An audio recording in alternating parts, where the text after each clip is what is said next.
Every single week, our dear friends at the Dairy Queens in Palisades, Namao, Newcastle, Westmount, and Baseline Road give us a chance to fire up our flamethrowers. These are your hot takes. These are real emails sent to talk@ryanjesperson.com. How about this one from Debra, who writes in and simply says, I always say earmuffs, kids, but this is not designed to be family friendly. There shouldn't be kids anywhere near this segment, okay? Debra says American women are pissed off. She's a real talker from the States, and we're not going to take it anymore. She says we may not be reflected in some polls that I'm seeing, but we plan to make sure that pussy-grabbing convict gets nowhere near the Oval Office again.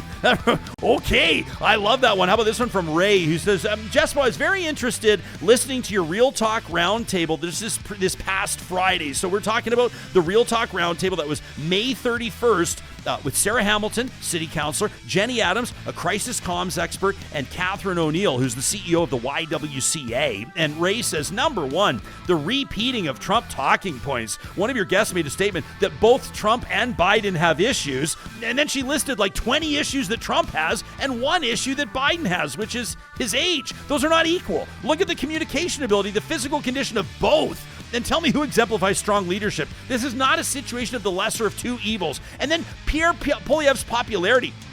You allowed a quote to go unchecked that Poilievre had thousands and thousands of supporters at rallies in Calgary. Ray, he did. It says, without any proof. I've seen the videos. He says, you stated that Poilievre is growing members without discussion of where they're coming from, and many are severe right-wing fundamentalists who were not actively pursued. And finally, on women's rights, your guests refer to the idea that both parties in Canada need to be monitored on their stance on women's rights. That's not true. He says liberals have protected women's rights without fail. Conservatives, not so much. These are not equal. That from Ray. How about this one from Ed, who says, Jespo, I'm a newer listener from Ontario, and I love Real Talk. Ed, we love our Ontario audience. He says, to me, it's like a more balanced look at politics. And he says, so I really want to thank you for your content. But regarding your group chat roundtable, where you talked about people's fear about a conservative plan to get rid of access to abortion and women's rights, all I can think about is, while it is true that Pierre Poilievre's on the record saying he is unequivocally supportive of a woman's right to choose, does that even matter if health policy is determined by our provinces?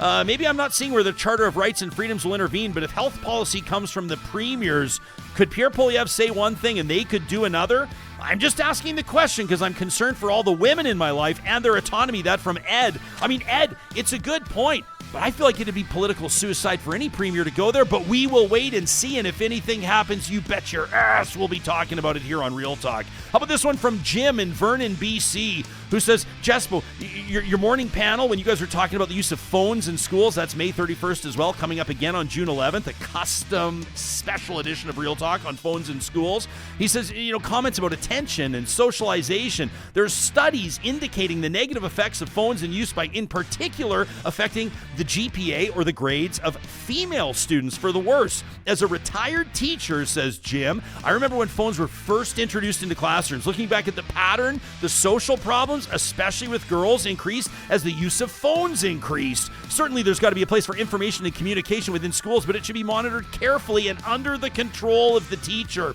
And one other thing, Jespo, while talking about connecting, one of your guests on that roundtable mentioned how Donald Trump had connected with so many people. I wonder which direction that connection flows. When one end of it is a supposed billionaire and a narcissistic, racist, misogynist liar, Trump could care less about the people who fawn over him all the time. And as for Pierre Poilievre, I don't know. I haven't been following his follies, but I consider all politicians to have them. That from Jim and Vernon. And finally, this one from Jennifer, who writes in commenting on my conversation with Andrew Lawton, the autobiography of Pierre Poilievre. You can check that out last week. Talked to Andrew, I think it was on May 30th. Jennifer says, I am a physician.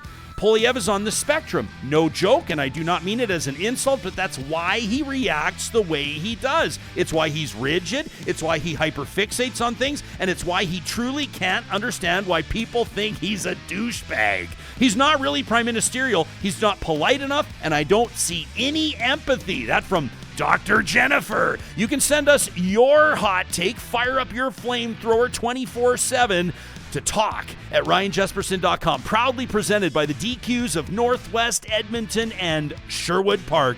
Coming up next week on the show, we got Charles Adler with us on Monday, a special edition episode on phones in schools on Tuesday, plus a huge announcement, huge announcement. Enormous. An enormous announcement, like on the category of Prime Minister Justin Trudeau in studio type announcement. One of the biggest ever. One of the biggest ever announcements in the history of Real Talk. You better believe it, coming up next week. In the meantime, smash the like button, subscribe to our YouTube, and tell your friends about Real Talk. Have a great weekend.